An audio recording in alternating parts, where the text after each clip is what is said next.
fizemos muita coisa. Lei da Liberdade Econômica, o PIX, Água para o Nordeste, Bolsa Família, triplicamos seu valor, Marcos, entre tantas outras coisas. A questão do armamento também, apesar de ser acusado de ser um armamentista visando a violência diminuiu quase 30% entre o governo anterior e o meu governo, tendo em vista a política de armamento.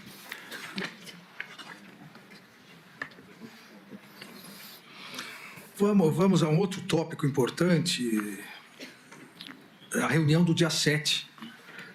Na verdade, as reuniões antecedentes e depois a reunião do dia 7 de dezembro. O senhor se reuniu com o seu ex-assessor, Felipe Martins, né? O Felipe Martins, com um advogado que foi levar estudos sobre o artigo 142 e uma minuta de decreto com considerandos, uma minuta que previa a quebra da normalidade democrática? Para tratar de minuta, não. Eu lembro que ele esteve lá. O ex-assessor Felipe Martins, que vinha acompanhado de um jurista. E diz o senhor que foram mais de 2 encontros dessas pessoas com o ex-presidente Jair Bolsonaro e, juntamente com esse jurista, eles apresentaram um documento ao presidente Jair Bolsonaro no Palácio do Alvorada. O senhor se recorda?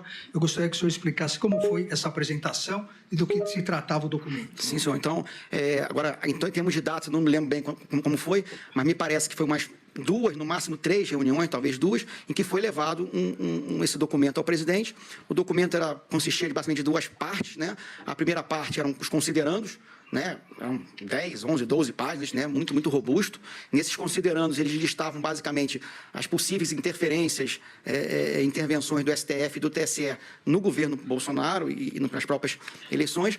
E no segunda parte entrava numa área mais jurídica, né? De estado de defesa, estado de sítio, prisão de autoridades e decretação de um conselho eleitoral, alguma coisa assim para refazer as eleições ou algo parecido. Esse documento, o senhor disse que previa a decretação de prisão de determinadas autoridades. Quais seriam essas autoridades? Ministro, basicamente, vários ministros do STF, o presidente do Senado, acho que o presidente da Câmara não, mas eram de várias autoridades, assim, tanto do STF como do Legislativo.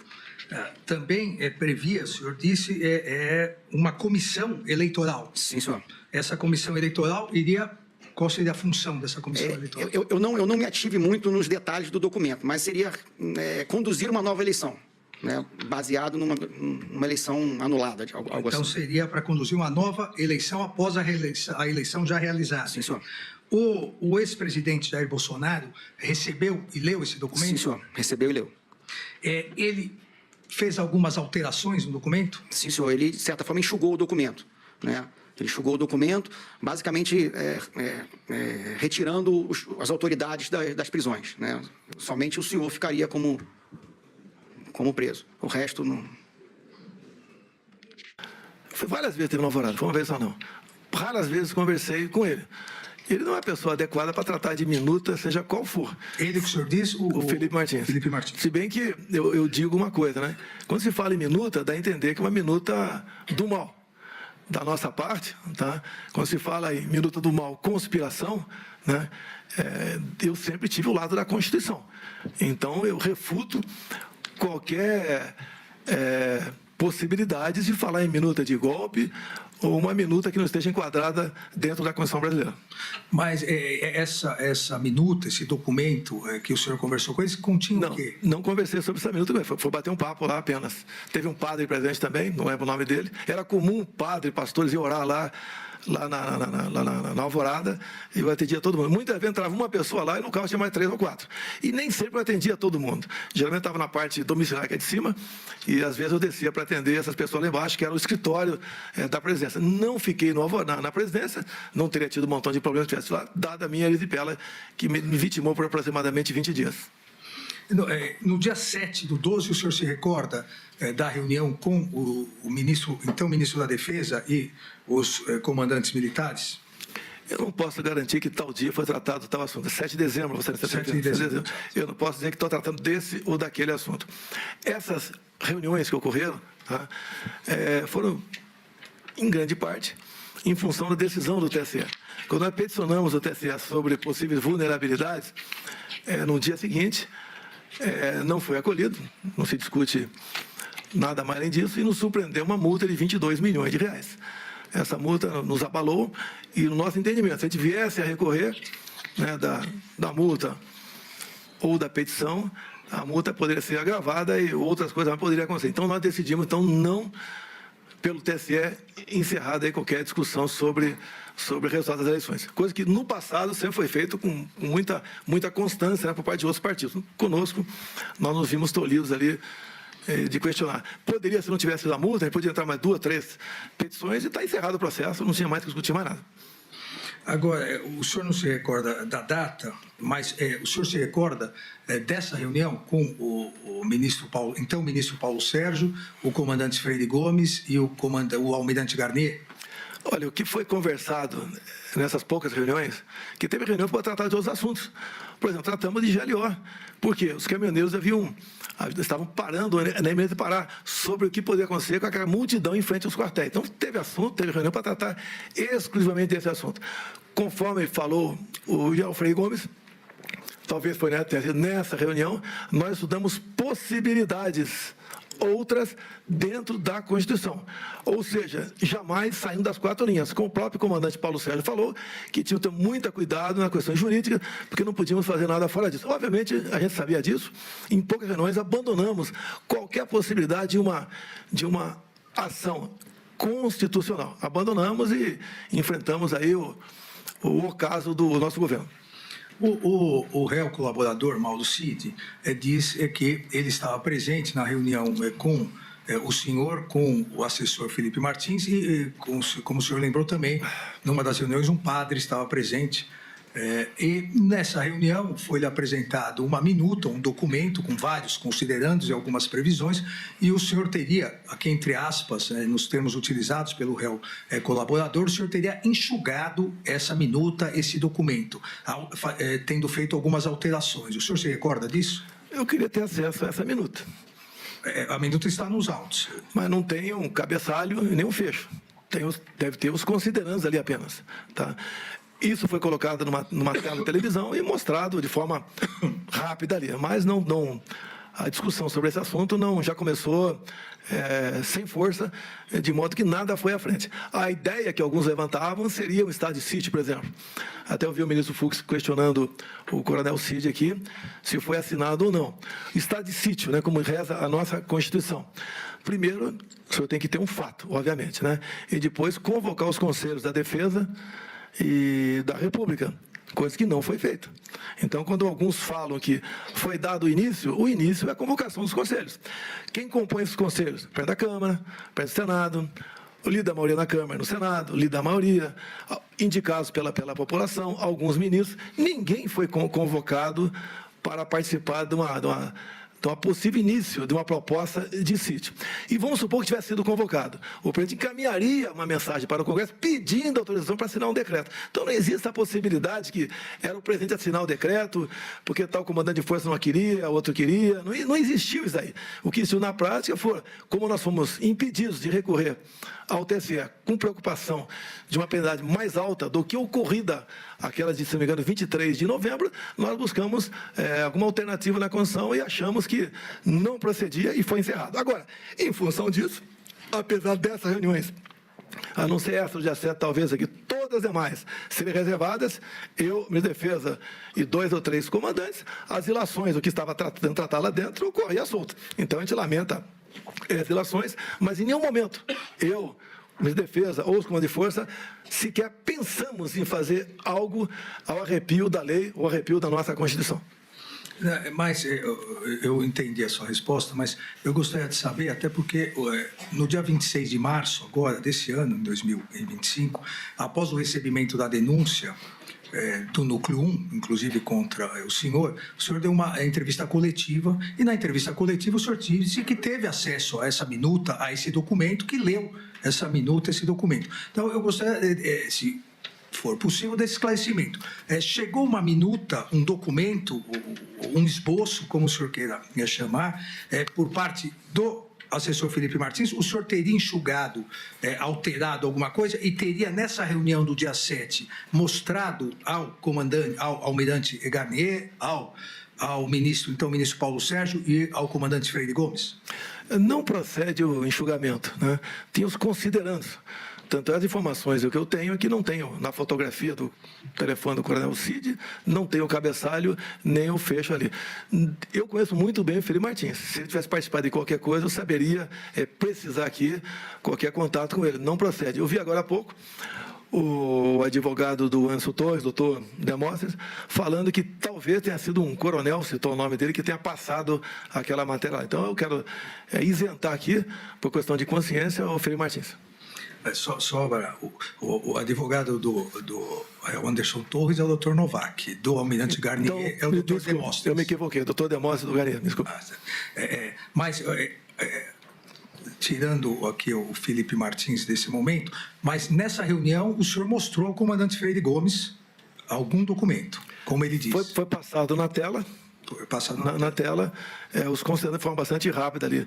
Não havia, da nossa parte, uma gana de procurar, mesmo sendo, vamos supor que viéssemos encontrar remotamente algo na Constituição, não existia essa vontade.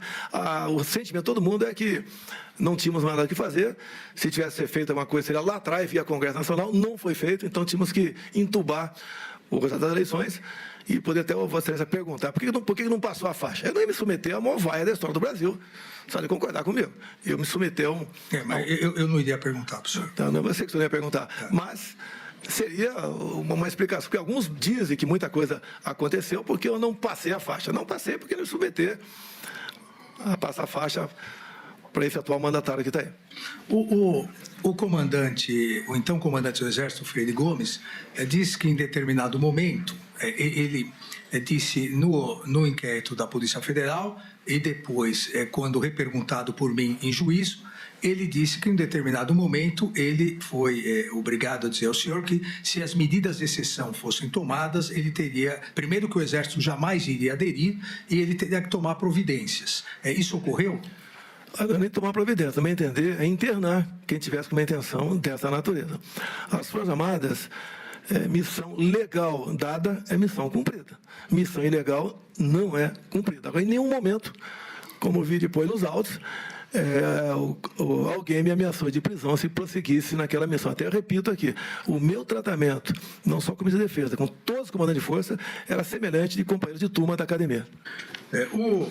O senhor, e essa é uma das imputações feitas pela Procuradoria-Geral da República, a narrativa, a construção da narrativa, a reiteração da narrativa de deslegitimar a Justiça Eleitoral, as eleições e as urnas eletrônicas, acusando constantemente, de forma permanente, que havia fraude nas urnas eletrônicas. E nessa reunião do dia 5 de julho, nessa reunião ministerial, em vários momentos, o senhor se refere assim. Então, eu vou citar alguns momentos. Que as eleições, as pesquisas estão exatamente certas, diz o senhor, de acordo com os números que estão dentro dos computadores do TSE, né? Ainda, entre aspas, está a notícia hoje na imprensa, o Fachin, à época presidente do Tribunal Superior Eleitoral, o Fachin assinou um acordo aí com outros países para vir fiscalizar a eleição. Olha, com todo respeito a todos vocês aqui, vocês agora irem fiscalizar as eleições, a minha avó, o João das Couves, um marciano, não vai descobrir nada. É tudo perfumaria. É como aquela pessoa que se maquia muito bem para se parecer bonita, né? Mas se der uma chuvinha, vai tudo por terra. É o que está acontecendo no Brasil. Depois, também na sequência, o senhor se referindo diretamente ao ex-ministro Paulo Sérgio diz, entre aspas, nós vamos esperar chegar 23, 24 para se fuder, depois perguntar por que eu não tomei providência lá atrás. E não é providência de força, não. Palavrão. Não é dar tiro. Ô, Paulo Sérgio, vou botar a tropa na rua, tocar fogo aí, metralhar. Não é isso, porra. Daí para frente, quero todo ministro fale o que eu vou falar aqui e vou mostrar. Se está achando que eu vou ter 70% dos votos e vou ganhar como ganhei em 2018 e vou provar, o cara está no lugar errado. Aqui não tem ninguém com... E continua. Aí mais um trecho. Entre aspas. Por que os caras estão preparando tudo, pô? para o Lula ganhar no primeiro turno, na fraude. Vou mostrar como e por quê. Alguém acredita aqui em Fachin, Barroso, Alexandre de Moraes? Alguém acredita? Se acreditar, levanta o braço. Acredita que eles são pessoas isentas, estão preocupados em fazer justiça, seguir a Constituição? Aí, num outro trecho da reunião, também entre aspas, o nosso Supremo aqui é um poder à parte, é um super Supremo. Eles decidem tudo, fora, muitas vezes fora das 4 linhas. Não dá para a gente ganhar o jogo, né? Com o pessoal atirando tijolo da arquibancada em cima dos jogadores nossos. Com o juiz que toda hora dá impedimento quando a gente ataca. Mesmo o cara sai driblando na área dele até fazendo gol, o juiz dá impedimento. Aí, na sequência, também... Eu não tenho, entre aspas, eu não tenho dúvida que está acontecendo. Não tenho prova de muita coisa, mas tenho dúvida.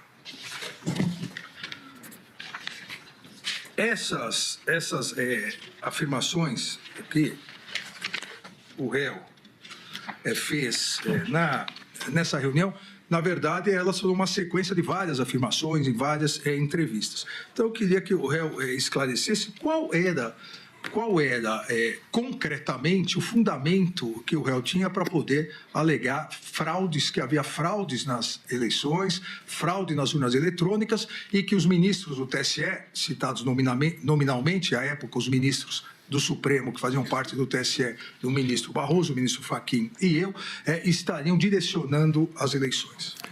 Sim, senhor ministro. Primeiro, boa tarde, Vossa Excelência, senhor ministro Luiz Fux, senhor Paulo Gonet. Eu fiquei 2 anos como vereador e 28 como parlamentar. A minha retórica sempre foi parecida com isso. Vamos lá.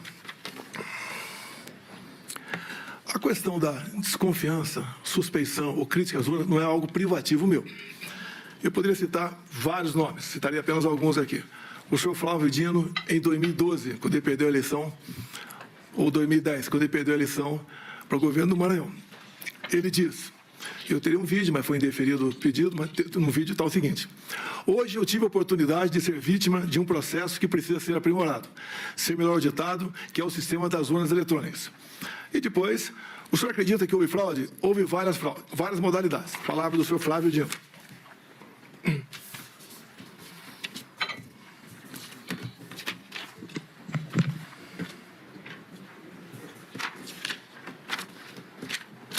Depois também, curiosamente, uma outra inserção no horário eleitoral gratuito do senhor Carlos Lupe. Por que curiosamente? Foi ele que entrou com uma ação no TSE pela minha inelegibilidade, por crítica às urnas eletrônicas. Ele falava em fraude.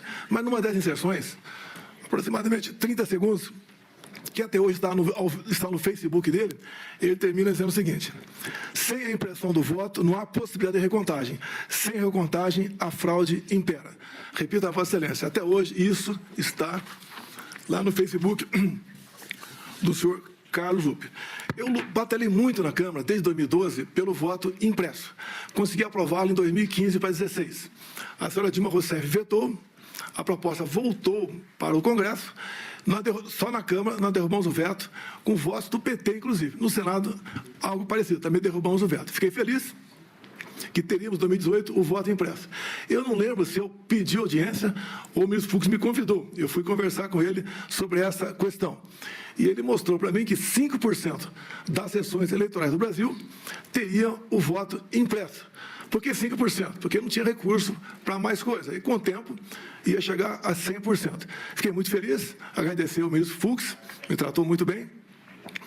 Mas, infelizmente, logo depois, por 8-3, o Supremo Tribunal Federal declarou o voto impresso como sendo inconstitucional, porque a impressão do voto poderia ferir a segurança das eleições. Bem, então tivemos o voto normal em 2018. A minha campanha em 2018, algo atípico, com todo respeito, nem eu esperava que me eleger presidente, tendo em vista quem eu era. Eu era um parlamentar que não era parlamentar de partido, eu não tinha apoios políticos, mas acabei, então, como desde 2014, após o segundo turno das eleições, eu me lancei pelo Brasil falando que ia disputar a eleição em 2018, acabei me elegendo, sem antes passar por uma facada, quase me levou a óbito. Me permite estender um pouquinho mais essa questão aqui. Pode ficar à vontade. Me elegi presidente, não tinha quem botar na presidência, poucos nomes tinha para botar na presidência, acabei montando o ministério e nós aqui, com pessoas competentes, sem o critério político partidário para botar as pessoas lá, fizemos um ministério que é reconhecido por grande parte da população como um ministério excepcional.